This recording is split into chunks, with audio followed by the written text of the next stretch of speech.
Welcome to this special Forest Glade chat we're going to have between Tom Friedman and US President Envoy for Climate, John Kerry.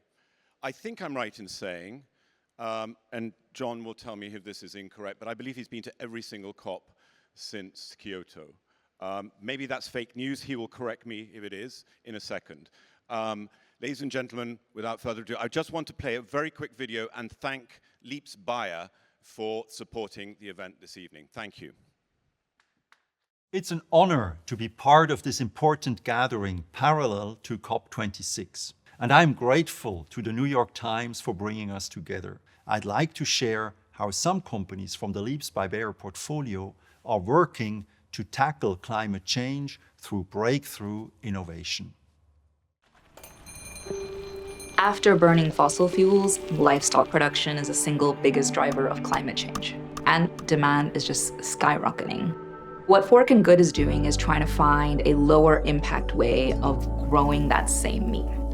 Cultured meat is meat in every sense of the word. Same taste, the same nutrition.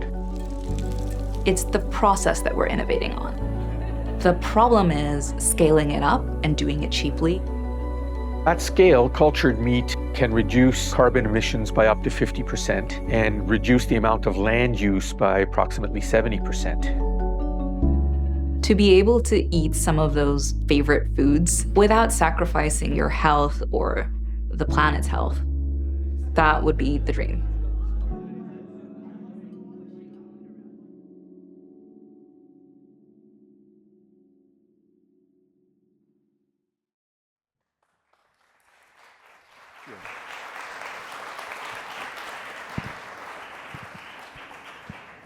Mr. Secretary, thank you for coming over, breaking away from the talks to be here with us and our community here. I want to get right to it. Give us a scorecard of the week so far. What do you feel has been accomplished? Why is this COP different from last time we did this in Paris? And what still needs to be done? Well, great to be with you, Tom. Always. Thank you. New York Times, and in this incredible Garden of Eden. It's beautiful. It's the first semi-outdoors I've seen. I thank you for that. Look, in Paris, we all came together to try to make up for the failure of Copenhagen, putting it bluntly, and try to galvanize countries to come together finally to be serious about the climate crisis. And 195 countries came, but every country wrote its own plan. That's just sort of where you could get without significant guidance from science, without significant guidance. I mean, not that they were scattershot, their own efforts were there, but it is so far removed from where we are today, I can't tell you. And since Paris, in 2018, when regrettably Barack Obama's successor had pulled out of the Paris Agreement and stopped the money from flowing, in 2018, the IPCC met and said to all of us, hey folks, you're not getting the job done. You're way behind. In fact, we're heading towards 3.7 degrees, 4 degrees at the current rate, even if everybody did everything they said they'd do in Paris, because Paris was sort of freelance in that regard. Interesting. But Paris was critical in that it did galvanize these nations to suddenly realize we had an agreement and we're all moving forward. And what really was important about Paris, it represented the single strongest signal to the marketplace that we've had. 195 countries, are all of them going to do one thing or another with respect to sustainable development, alternative, renewable sources of energy? And so for the first 2 years, exactly what we wanted to have happen, happened. $358 billion went into alternative renewable energy. The first time ever in history that investment in alternative energy was higher than that of fossil fuels. No, I think it's really true that after Paris, it was like every CEO said, somebody get me a chief sustainability officer. Correct. I mean, correct. And ESG. Right. Entered into the boardrooms of the world, and all of a sudden people were considering different things, and shareholders began to get involved in the debate with stakeholders and this back and forth. And whether it was Davos or elsewhere, there was a very legitimate debate that began to ensue. And then with the IPCC report, what had been a kind of, I don't want to say afterthought, but, it wasn't the front burner. The front burner was well below 2 degrees. But in the last weeks, it was evident that the vulnerable countries and the small island states had really not been sufficiently listened to. And that produced the 1.5. We were all part in America of the High Ambition Coalition, the HAC. And it came together and it helped to push ambition there. So 1.5 became a reality. But the IPCC just put the stamp of approval on that and said, this is where we have to go now, because we're seeing the level of damage. We're at 1.1 to 1.2 degrees, probably 1.2 degrees of warming now. So you see what's happening at 1.2, imagine what's going to happen at 1.5, and if you blow through 1.5, you're heading who knows where in terms of 2 and more. So the reality is that for most of the world, 2018 report of the IPCC was a wake-up. Now they said, you folks all have 12 years within which you have to make and implement the most important decisions to avoid the worst consequences of the climate crisis. And we squandered 3 of that. With a significant degree, the United States pulling back. Right. So we left mayors and governors to do it, but they did. A lot of mayors and governors stepped up in America. And even under Donald Trump, 75% of our new energy was, in fact, from renewable sources. And this is one of the encouraging factors right now. About 90% now of global new energy is coming from renewable sources. So something's happening. And when President Biden got elected and chose to create this job, I'm not laughing because it is a job, but we began sort of from scratch to come back and with humility, I mean that, because we needed to have some humility after pulling out without science, for no rationale, and it cost the world. So we've been working extra hard to try to make up for that. And now President Biden had a summit in April 22nd, Earth Day. And we brought 40 nations together, including the 20 most powerful countries, most economically developed countries in the world. Those 20 countries represent 80% of all the emissions.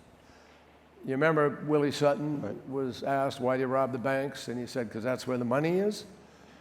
Well, where do we have to go now? We go where the emissions are. And so when we began in January, literally a handful of countries in the world or entities like the EU were struggling to get a 1.5 degree target and keep it.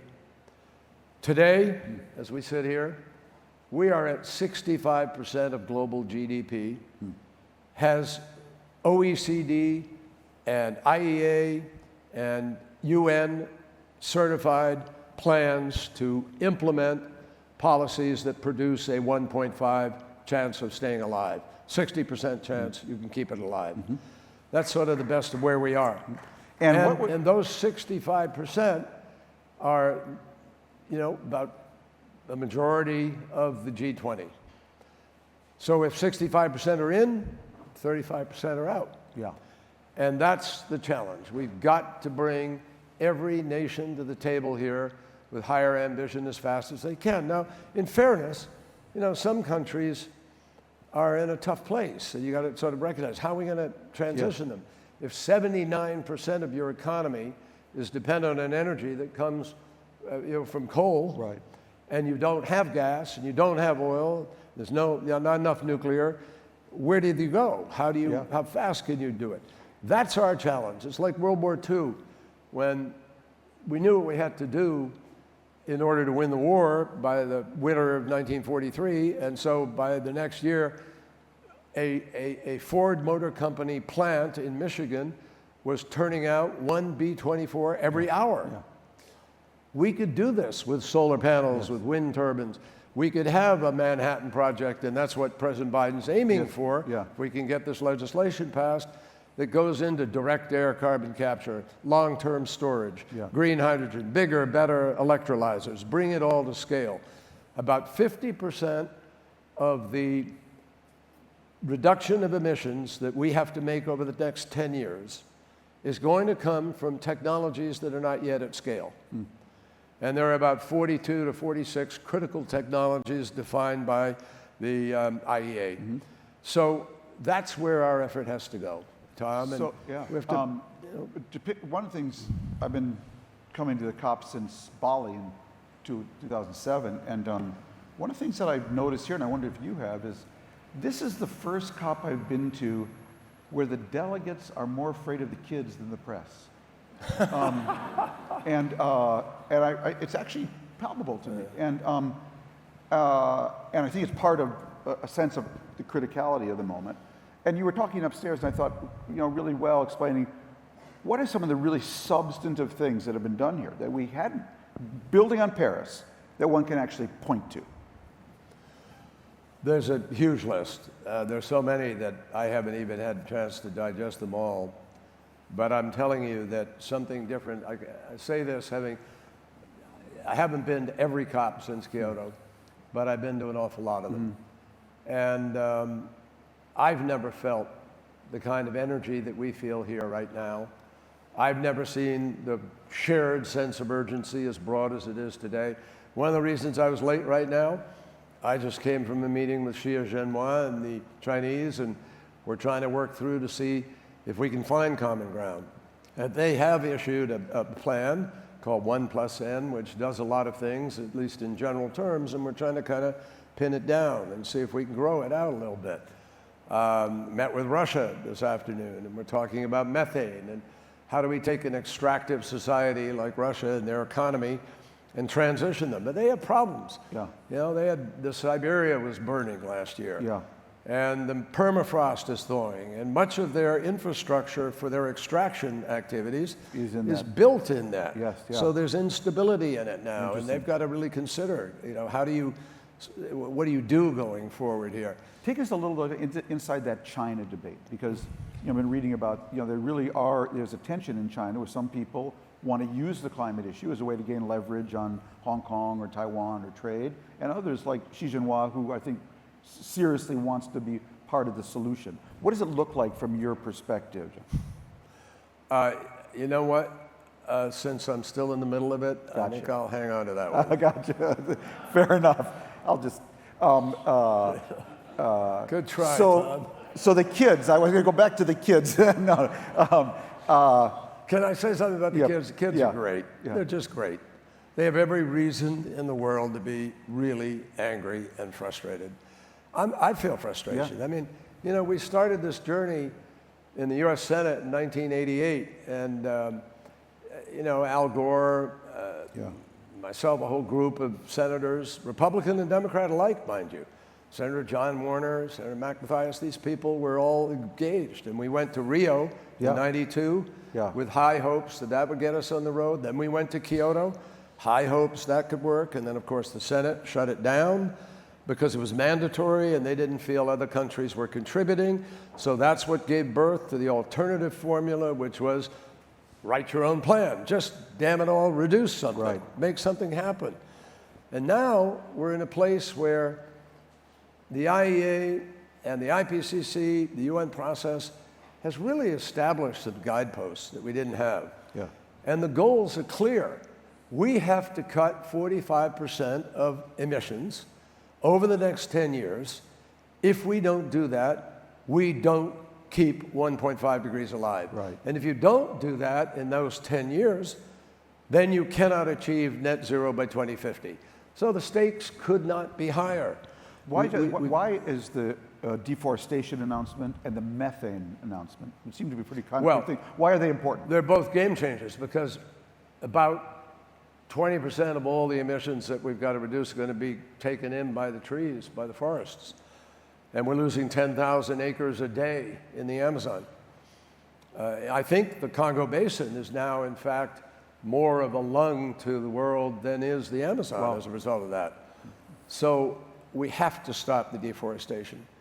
And there are plenty of reasons why beyond, I mean, you know, Dr. Thomas Lovejoy, who's devoted his life to the study of the Amazon, has written frequently about how a rainforest cycle could be completely undone if you reach a kind of tipping point of how you've taken away the mass that creates that cycle. Creates its own rain and exactly.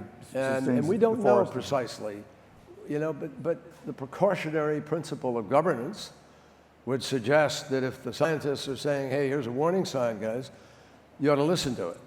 I called one of our top global scientists the other day, Johan Rockström. Many of you may know him. He's at the Potsdam Institute. And I asked him, what scares you the most right now, just in terms of the evidence? He said, the possibility that we have passed 3 tipping points: the Arctic, the Antarctic, and coral reefs. Now, you know, I think I went up to the Arctic as Secretary of State. I also went to Antarctica as Secretary of State. In fact, I learned on the flight in the Pacific going down to McMurdo Bay that Donald Trump had won the race. Oh. And you've never seen a group of people more considering staying in Antarctica. That's a, but you know, that is symbolic. You kind of want to be in one of the poles. But the rate of melt is really scary. Yeah. I mean, I've landed on that ice sheet and looked down a hole that you see, you know, 100 and whatever feet down, a torrential river running underneath the ice. What will you do? Lakes. What will you do after you leave here now? So how are you going to, once you complete the negotiations here, hopefully work out something with China at least, and we don't know, honestly. Yeah, I realize that. And leverage, though, this deforestation, the methane thing. Yeah. What do you see as your and the president's agenda going forward? What would you like to take from here to accelerate or implement what's been agreed here? Well, I think it's not just what we take from here, it's what everybody has to take from here. There is only one mission, assuming we finish this on a high note where we want to be in terms of raising ambition and soliciting pledges. And I'll give you an example. Yesterday, there was an announcement about $130 trillion of investment that may be available to come into this sector. I work personally with the 6 largest banks in America, and Goldman Sachs, Morgan Stanley, Wells Fargo, State Street, JP Morgan, and Bank of America all pledged months ago that they alone are prepared, the 6 of them, to put $4.16 trillion into the transition in the next 10 years. And that's, and Larry Fink at BlackRock said, well, he's prepared to do $1 trillion out of BlackRock's portfolio, and others are going to step up. So we're looking now at trillions of dollars. I don't know if it's 130 or not. And yeah, probably some greenwashing is going to take place, and it's our job to make sure that that isn't available to people, that you can't do that. And by the way, with the new satellite systems, the Copernicus system, the TRACE system that Al Gore's worked on, others, we now have daily capacity to measure methane and to measure CO2 and to map the footprint of the supply chain of an entire corporation, or to map the leakage as we did just as they did just the other day, and pinpointed a leakage, a big leakage in Russia. And that's methane. Methane 20 times to 80 times more destructive than CO2. So that availability, coupled with the money, means we have a new level of accountability. Moreover, there's a reality in many of these programs and pledges that are being made that we've never seen before. I'll give you an example. We started this thing called the First Mover Coalition. We just announced it yesterday. And we have 30 or 40 executives who've stepped up, and they've said their companies are going to be the first movers to create the new markets, to create the transition. So Maersk, largest container ship transporter in the world, has now ordered 8 new ships carbon-free. They got to be carbon-free. So whoever's going to come in, whether it's hydrogen or whatever's going to drive it, they know they have a market now. Somebody's there to buy it. It's much easier to raise the money and put it down and make a deal when you know you've got somebody who's going to buy it. You've got a market. So that's a huge step forward. Lafarge-Holcim, largest cement dealer, one of the largest cement dealers in the world, has joined in this effort. They're making green cement now. And there's a slight premium, but they say once you get down to the building blocks of a building or a community, it's penny. It's not that expensive. And people are now coming to them to buy the green cement, not principally just because it's green, it's better. Yeah. It's better cement than the other cement that we have, the older cement. So this is what's going to happen in this. I think this could be, I think it will be the greatest transformation in our economy since the Industrial Revolution, without any question. And it's going to be a combination of technology and some basic plumbing, like building out a legitimate grid. I mean, the United States of America, we invent the internet, we go to the moon, we got a rover running around Mars, we can direct it. We can't send an electron from California to New York. It's insulting. I mean, it's crazy. And Ernie Moniz tried like hell to get that in when he was Secretary of Energy, and he has the scars to show it because politics got in the way and this and that. It takes 10 years to cite something. There's litigious process. We have to speed up. That's one of the things that's not addressed yet in legislation. I believe the president will get his legislation. It'll move us. But there are other examples. Amazon signed on to first movers. You can imagine the power of Amazon doing that. We have a number of different, Bank of America, for instance, is going to help through various means to make sure that a fixed amount of sustainable aviation fuel is available for purchase for commercial airliners, not for private, but that's going to begin to start to create a market for sustainable fuel. And similarly, I mean, there are a whole bunch of sectors here. We've dealt with steel, shipping. We're going to steel and shipping, and we'll deal with chemicals and aluminum. We dealt with trucking and aviation, those four. And there are about 4 or 5 others that we'll get to as we head into January, February. You know, I think the real challenge, Mr. Secretary, is that this concern that, you know, did we give up our belt before we put on our suspenders? You know, this sense that we mentally have made the leap to clean green power before we had the scale of it. And because I agree with you, I think that the debate is really over. And Trump was the last sort of gasp of that. And that there has been huge progress, as you say, in the business community, where people are seeing profit in it, not just greenwashing and branding. The challenge is it's such a scale problem now, and will Mother Nature give us the time to achieve the scale we need? Are we too late? Well, that's the question. I mean, look, we will get to a low carbon economy. We will get there. The only issue is, will we get there in time? It's the only issue.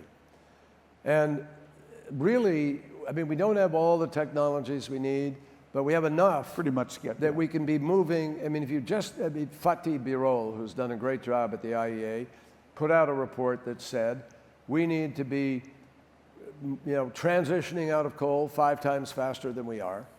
We need to be deploying renewables 6 times faster than we are. You know, we need to be deploying electric vehicles about 22 times faster than we are. But he pointed out that if we just deal with methane, it's the equivalent of taking off the streets of the world that's a big deal. All the automobiles, all the cars, all the airplanes, all the trucks. It's a stunning revelation in terms of comparative analysis about what you get for what you're doing. And I think that I mean, there's no question in my mind, there are countries now 100% renewable. There are countries etching up to 85%, 90% renewable. And you always hear the argument, what are we going to do with base load? What happens when the sun isn't shining and the wind isn't blowing? But if you have a virtuous grid, if you're selling in between perhaps countries in Europe and different places, you can create the balances. And now there's a battery process. I'm not that familiar with it. It's molten salt, which apparently has about 24 hours of battery storage capacity. The day we break through and get 5 days, a week, 2 weeks, it's over. We win the battle, at least with one technology. Bill Gates is pursuing fourth generation small modular reactors. Who knows, verdict out, but the design indicates very low enrichment level, 5%, deals with waste in the process, self-contained, can be portable. I mean, really a remarkable way in which you can begin to move energy. You may not want to use it, I'm not saying you can't, but somebody may say, well, I don't want my residential community. Yeah. But you'll see this fueling big desalinization plants in the Gulf, for instance, or there are other kinds of things that industry could be fueled. So we have options. The question is, will we summon the willpower to move fast enough? Yeah, the saying, we need to manage what is now unavoidable so we can avoid what is unmanageable. And we're right in that sort of tipping point. Mr. Secretary, we got lots of energy here in the room, and I want to take some questions from the floor. People have sat here for a long time to hear you and get some feedback. And so if you all raise your hands, and we've got someone with a mic right over there. And would you introduce yourself? Oh, Vince Vernon, Engaged for 2030. From Canada, I was fortunate to study with Bill Rees, who wrote the book, The Ecological Footprint, and he brings an ecologist perspective to everything we're talking about today. And when you hear that perspective, from a mainstream perspective, you realize just how degraded the world is that we live in, and just how much restoration is needed. So that's one thing I'd like you to comment on. Are there enough ecologists here and working with you to set out what the conditions are we need to strive towards from an ecological perspective? And secondly, would you agree that female leadership is showing great potential for driving a lot of these changes, and maybe we should hand it over to female ecologists for about 50 years?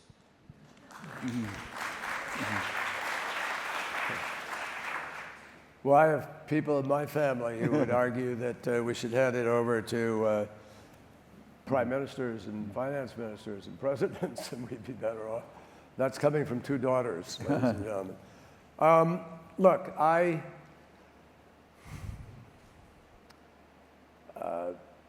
don't think, there may be one country, but I don't believe there is, that's actually living sustainably. I was inspired when I was an undergraduate in college by Rachel Carson, 1962, my freshman year. And she wrote about the Silent Spring back then, which was a spring in which the birds had disappeared because of DDT. And we've been engaged in these lying debates for these last years.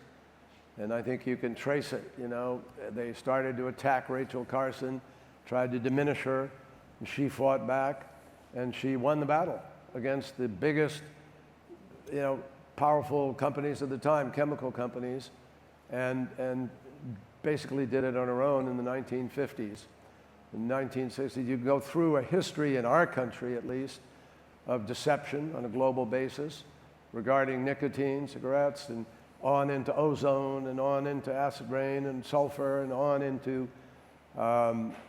ultimately, into COVID and climate. A constant process of denial and obfuscation and outright lying. So we have to fight back against that, and there'll be plenty of it. But the truth is, we're not preserving. We're not doing these things the way we ought to be. I just met today with the indigenous leaders that have gathered here from various parts of the world. And they were eloquent and quite clear about the knowledge that is passed on historically about how you manage these things. And it's very interesting that 85%, I believe, of all the biodiversity on the planet is contained within territories managed by indigenous peoples. But if you look at the ocean today, we have 500 dead zones in the ocean, massive pollution, the acidification of the ocean, which comes from the coal, ash, dust, et cetera, that blows around the world. The particulate levels of the air we breathe is killing 10 million people a year. The largest cause of children being hospitalized in the United States in the summer is environmentally induced asthma. We spend $50 billion on it. $50 billion on that. By the way, talk about expenditures, we spend about $2.5 trillion the last 5 years, whatever it is, I think, to subsidize fossil fuels. $440 billion last year alone. If you want a definition of insanity, it's subsidizing the very problem we're trying to cure, and then having trouble finding 100 billion to cure the problem. So you're right. On every level, we need a hell of a lot more education in a broad sense, and helping people to understand, make the choices that we need to make. I do not believe, however, having said what I just said, I don't think that the challenge, and I think it's important for us to think about this, has to be that you got to give up your lifestyle, assuming you're leading a fairly reasonable one, and that you have to give up everything in order to achieve this. You don't. We can do things smarter. We can, and that will happen. We will, I mean, electric car is the example. Look at Tesla. Highest valued, one of the highest valued companies in the world, if not the highest. It makes one product, electric vehicles. What does that tell you? It means that even the folks there, they're betting on that future where we're going to see this transition take place. Let's get another question if we could. So you've got the mic, just pick out people. Hello, Secretary Kerry. It's an honor to see you again. This is Seth Itzcan. I don't know if you can see me. I can sort of see a silhouette. My mother sends her regards. Oh. I would like to just honor you for the path that you've been on all these years. We've known each other a long time. And it's wonderful that there even is a position called Special Envoy on Climate. And you are absolutely the person who deserves to have that. And I just want to say that. And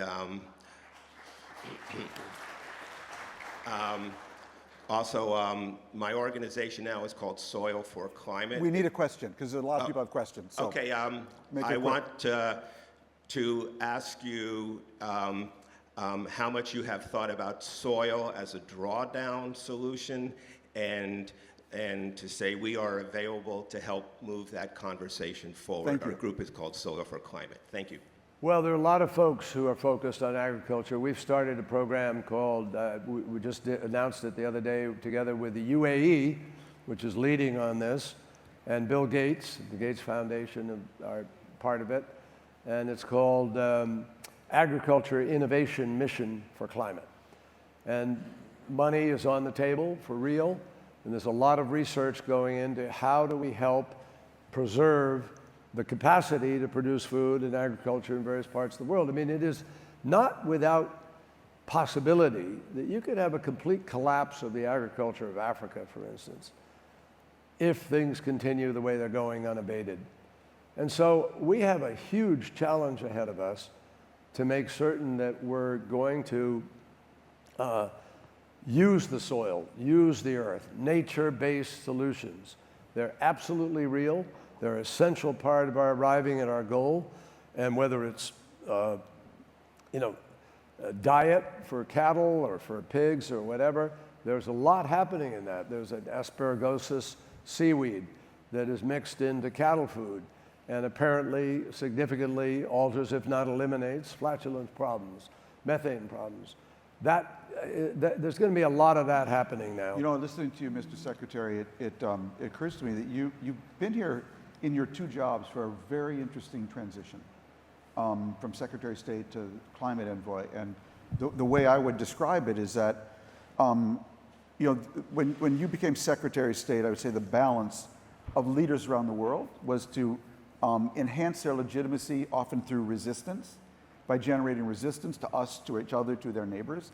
And now you've got a whole new generation that are enhancing their, I would say, legitimacy by building resilience.